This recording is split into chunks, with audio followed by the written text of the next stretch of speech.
Hello students. तो आज हम बात करने जा रहे हैं क्लास 9 के फिज़िक्स के फर्स्ट चैप्टर के बारे में, जो है मोशन। ये चैप्टर काफ़ी बेसिक है और इस चैप्टर में, इस लेक्चर में हम आपसे काफ़ी बेसिक बातें भी करेंगे। पूरे 6 वीडियो लेक्चर्स की मैं सीरीज़ लेके आ रहा हूँ आप लोगों के लिए, जिसमें मैं पूरा मोशन क्लास 9 का कवर करूँगा, school board related as well as NTSC level तक। तो जो लोग थोड़ी बहुत ओलंपियाड की भी तैयारी कर रहे हैं उनको भी ध्यान रखते हुए मैं कंटेंट बनाऊंगा। ठीक है। इस लेक्चर में हम आपसे बात करेंगे इस चैप्टर के थोड़े इंट्रोडक्शन के बारे में, ठीक है, और स्केलर्स एंड वेक्टर्स के बारे में। ठीक है। स्केलर्स एंड वेक्टर्स आप लोगों के लिए कोई बहुत नया टर्म होगा और इसके NCERT जो है उसमें भी काफ़ी छोटे में इन दोनों को समझाया गया है, पर मैं आपको अच्छे से समझाऊंगा ताकि आपको क्लैरिटी हो जाए इन दोनों टर्म्स के बारे में। इंट्रोडक्शन में हम देखेंगे इस चैप्टर में कुछ 1-2 टर्म्स हैं जिनको हम समझेंगे। पहला टर्म है रेफरेंस पॉइंट। ठीक है, रेफरेंस पॉइंट काफ़ी इंपॉर्टेंट टर्म है। फिर दूसरा टर्म है मोशन, जो चैप्टर का नाम है। मोशन की हम डेफिनेशन समझेंगे। ठीक है, मोशन होता क्या है, कब कहते हैं कि एक बॉडी जो है वो मोशन में है। ठीक है, रेस्ट के बारे में समझेंगे, इसकी भी डेफिनेशन ही समझेंगे कि कब हम कहेंगे कि कोई बॉडी जो है वो रेस्ट पे है। ठीक है, तो शुरू करते हैं हम पहले रेफरेंस पॉइंट के साथ कहानी अपनी। तो रेफरेंस पॉइंट, जैसा कि आप नाम से ही समझ सकते हैं कि रेफरेंस पॉइंट का मतलब है कि कोई ऐसा पॉइंट जिसको हमने एज अ रेफरेंस रखा हुआ है, जिसको हम एज अ रेफरेंस रख करके वहाँ से चीज़ें देख रहे हैं। तो जैसा नाम है वही इसकी मीनिंग भी है। रेफरेंस पॉइंट एक ऐसा पॉइंट है जहाँ से हम मोशन को देखते हैं। ठीक है, एग्जाम्पल से समझते हैं। मान लीजिए यहाँ पे एक रोड है, ठीक है, और वहाँ पे कार चल रही है।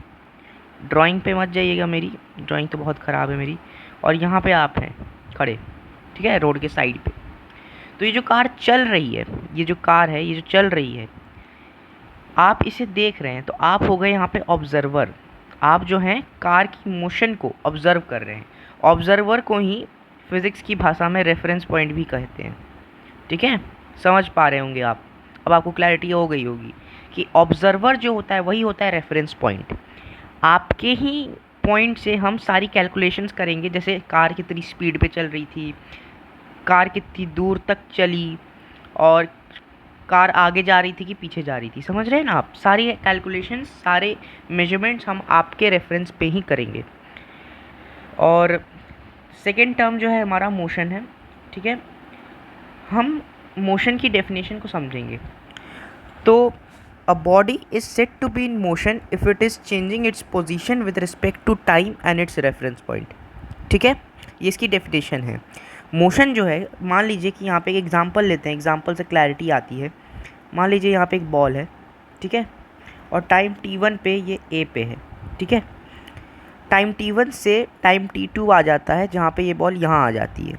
ठीक है, तो बॉल क्या कर रही है, इतना डिस्टेंस ट्रैवल कर गई। ठीक है, d डिस्टेंस मान लीजिए। तो हम क्या कहेंगे कि बॉल जो है वो मोशन में है, क्योंकि विथ चेंज ऑफ टाइम, और मान लीजिए आप यहाँ खड़े हैं, ठीक है, with change of time and with change of, ये रेफरेंस पॉइंट हो गया, आपको मैंने अभी थोड़ी देर पहले बताया। With change of time and with change of reference point, मतलब with respect to time and with respect to reference point, body ने जो है अपनी पोजीशन बदल ली, है ना। हम इसको क्या कहेंगे कि ये बॉडी जो है ये क्या है, किस में, मोशन में। ठीक है, अब एक और ज़रूरी बात, ये साल आप लोग 8 से आए होंगे, काफ़ी ज़्यादा नई नई चीज़ें आपको सीखने को मिलेंगी। तो सबसे ज़्यादा इम्पॉर्टेंट हैबिट जो आपको इस साल डेवलप करनी है वो है नोट मेकिंग हैबिट। ठीक है, नोट मेकिंग हैबिट एक बहुत ही इंपॉर्टेंट हैबिट है, और ये आपको ना सिर्फ क्लास 9th में बल्कि आने वाली हर क्लासेस में, आपकी कॉलेज तक आपको बहुत हेल्प करेगी नोट मेकिंग हैबिट। तो प्लीज़ अभी से आप डालनी शुरू कर दीजिए। और नोट्स बनाने के लिए मैंने देखिए यहाँ पे टेक्स्ट में चीज़ें लिख भी रखी हैं, अब देख पा रहे होंगे। तो थोड़ी देर के लिए मैं आपको दिखाऊंगा ये पूरे नोट्स, तो वहाँ पे आप वीडियो पॉज करके सारे नोट्स अपनी कॉपी में उतार लीजिएगा। नोट मेकिंग बहुत इंपॉर्टेंट है, उससे भी क्लैरिटी आती है, और मैं आपको समझा रहा हूँ तो उससे भी आपको क्लैरिटी आ जाएगी। ठीक है, हमने क्या समझ लिया, रेफरेंस पॉइंट समझा हमने, मोशन समझा हमने। अब हमको समझना है रेस्ट के बारे में। ठीक है, रेस्ट की डेफिनेशन समझनी है। तो हम किसी बॉडी को रेस्ट पे कब कहते हैं, a body is said to be at rest when it is not changing its position with respect to time और रेफरेंस पॉइंट। ठीक है, तो एक एग्जांपल फिर लेते हैं कि एक टेबल है, मान लीजिए टेबल है और उस पर और आप यहाँ पे खड़े हैं, ठीक है, टेबल के साइड में, और यहाँ पे आपकी फिज़िक्स की किताब रखी हुई है। ठीक है, तो आपने देखा कि 3 बज रहे थे दोपहर के, 3 PM को ये किताब यहीं पे थी। आप यहाँ खड़े रह गए, 1 घंटे बाद भी ये किताब यहीं पे रहेगी। देख पा रहे हैं, ये किताब यहीं पे रह गई। तो आपके रिस्पेक्ट में क्या होगा? देखिए, टाइम चेंज हो रहा है और रेफरेंस पॉइंट भी रखा हुआ है। टाइम के रिस्पेक्ट में और रेफरेंस पॉइंट के रिस्पेक्ट में बॉडी जो है वो पोजीशन को नहीं बदल रही है। ठीक है, डेफिनेशन आपने सुना होगा जो मैंने कहा, a body is said to be at rest if it is not changing its position with respect to time and reference point. तो हम क्या कहेंगे कि ये बुक किस पे है? रेस्ट पे है। ठीक है, और ये बॉल किस में थी? मोशन में थी। मैं मान लेता हूँ कि आप लोगों ने इतनी चीज़ें क्लैरिटी से समझ ली होंगी। ठीक है, अब हम थोड़ा नोट्स को देखते हैं ताकि आप उसको कॉपी भी कर सकें और थोड़ा समझ भी सकें। देखिए, मोशन से रिलेटेड मैंने सारे पॉइंट्स की डेफिनेशंस लिख रखी हैं। वीडियो पॉज करके आप इन्हें भी लिख सकते हैं। ठीक है, अब थोड़ा डेफिनेशन समझ लेते हैं। Reference point, the point from which location is observed and measured and is called reference point. ठीक है, वो पॉइंट जहाँ से हम मोशन को देखते हैं और मोशन से रिलेटेड कुछ मेजरमेंट्स करते हैं, है ना। ये मैंने आपको पहले भी बता दिया। एक इम्पॉर्टेंट पॉइंट जो है वो ये है कि रेफरेंस पॉइंट को हम ओरिजिन भी कहते हैं। ठीक है, ये ओरिजिन वो जो आपने देखा होगा कोऑर्डिनेट सिस्टम में, जो ये ओरिजिन था 0,0, ये सेम ही चीज़ें हैं। ओरिजिन, इसको भी ओरिजिन कहते हैं, इसको भी ओरिजिन कहते हैं। क्लास 11th में जब आप ये चैप्टर फिर से पढ़ेंगे तो यहाँ पे इस ओरिजिन को रेफरेंस पॉइंट लेकर के हम क्वेश्चन सॉल्व करेंगे। पर फिलहाल आपको बस ये मान लेना है कि रेफरेंस पॉइंट एक ऐसा पॉइंट है जहाँ से हम ऑब्जेक्ट की मोशन को देखते हैं और उस मोशन के रिलेटेड मेजरमेंट्स करते हैं। ठीक है, मोशन की डेफिनेशन एकदम छाप लीजिए अपनी बुक में। Motion is said to be in, अब object is said to be in motion if it is changing its position with respect to time and its reference point. Rest, an object is said to be at rest if it is not changing its position with respect to time and its reference point। ठीक है, अब बहुत ही important concept, motion and rest, ध्यान दीजिएगा बिल्कुल। Motion and rest are inter related और relative. ठीक है, मोशन और रेस्ट क्या है? इंटर रिलेटेड हैं या रिलेटिव हैं। तो पहले हम स्टेटमेंट देख लेते हैं कि an object can simultaneously be at rest for one reference point और can be at motion for the other. क्या कह रहा है ये स्टेटमेंट? सिंपल भाषा में कहूँ तो एक ही पॉइंट ऑफ टाइम के लिए, क्या एक ही पॉइंट ऑफ टाइम के लिए एक ऑब्जेक्ट दो अलग अलग रेफरेंस पॉइंट के लिए मोशन और रेस्ट दोनों पे ही हो सकते हैं। ठीक है, मैं समझता हूँ कि आपको बात नहीं समझ आई होगी, थोड़ा सा समझना पड़ेगा इसको, एग्जाम्पल से समझते हैं। ठीक है, मान लीजिए कि ये अर्थ है। ठीक है, NCERT में शायद से ये एग्जाम्पल दे रखा है और अर्थ में ये आपका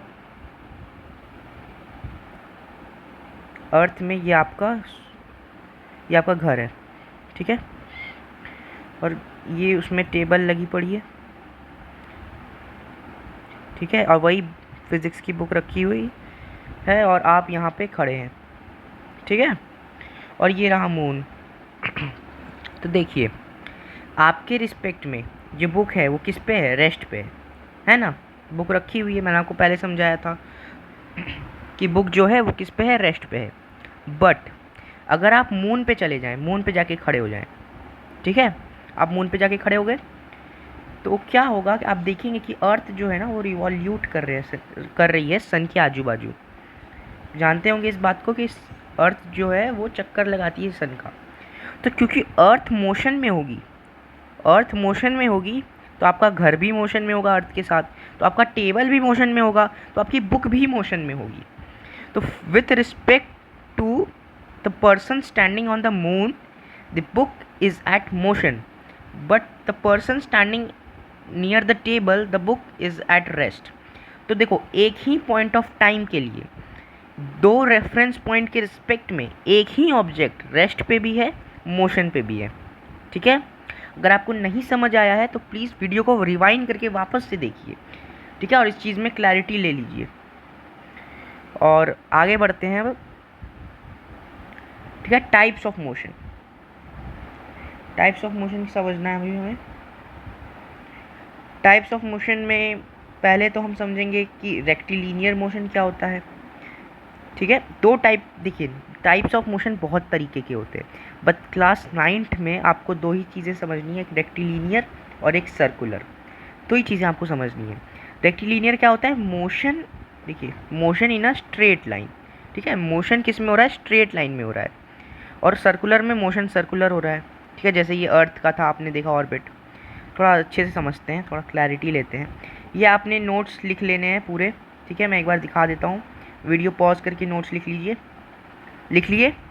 चलिए आगे बढ़ते हैं। हाँ, तो मैं बात कर रहा था किस पे? टाइप्स ऑफ मोशन के ऊपर। टाइप्स ऑफ मोशन, देखिए मोशन कई तरीके के होते हैं, ठीक है। रेक्टिलिनियर मोशन होता है, सर्कुलर मोशन होता है, ऑक्सिलेटरी मोशन होता है, ठीक है, और भी कई तरीके के मोशन होते हैं। मोशन इन 2D होता है। हमको दो ही चीज़ें समझनी है, रेक्टिलिनियर मोशन।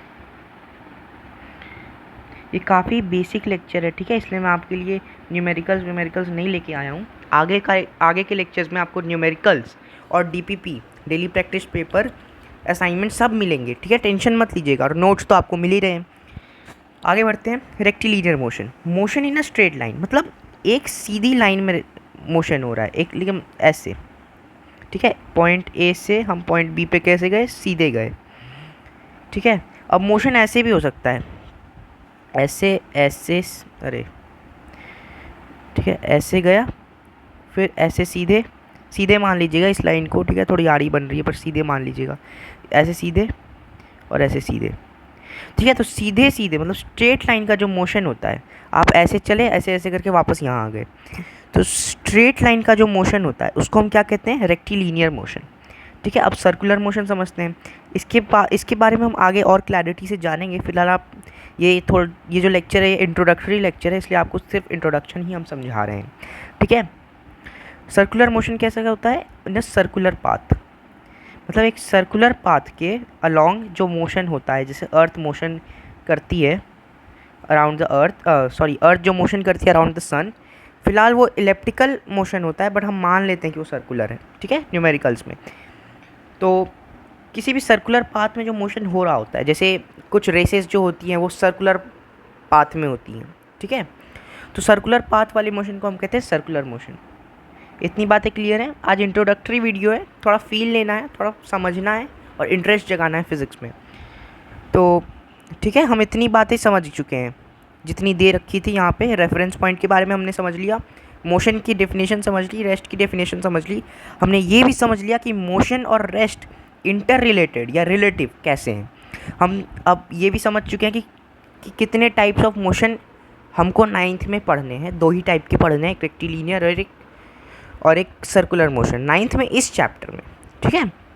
इस चैप्टर में हमको दो ही टाइप के मोशन पढ़ने हैं, रेक्टिलिनियर और सर्कुलर, और वो आगे आपको विस्तार पूर्वक, ठीक है, एलोबरेटेड वे में पढ़ाए जाएंगे, तो डरिएगा मत।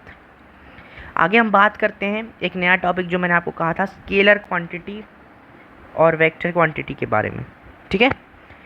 तो जैसा कि आप देख सकते हैं यहाँ पे मैंने इसे डिफरेंस करके दिखाया रखा है आपको, ठीक है, कंपैरिजन करके। डिफरेंस है इधर स्केलर का, इधर वेक्टर का। स्कूल एग्ज़ाम्स में काफ़ी बार स्केलर वेक्टर क्वांटिटी का डिफरेंस पूछा जाता है। वैसे प्रोबेबिलिटी बहुत कम है, बट आप याद कर लीजिएगा, ठीक है, आप थोड़ी सी क्लैरिटी भी होनी चाहिए। तो स्केलर क्वांटिटी की देखिए फर्स्ट जो है वो डेफिनेशन है, इसकी भी ये फर्स्ट वाली जो पॉइंट है वो डेफिनेशन है। डेफिनेशन समझते हैं। Physical quantity which have magnitude but no direction, ठीक है, are called scalar quantities, are called scalar quantity, ठीक है। इस बात को हम समझते हैं। फिजिकल क्वांटिटी क्या होती है? जैसे मैंने लिखा 2 kg, तो ये 2 kg फिजिकल क्वांटिटी है, ठीक है। इसमें 2 जो है वो मैग्नीट्यूड है, ठीक है। 2 kg में 2 जो है वो मैग्नीट्यूड है, न्यूमेरिकल वैल्यू जो नंबर होता है, ओके, न्यूमेरिकल वैल्यू। आगे बढ़ते हैं।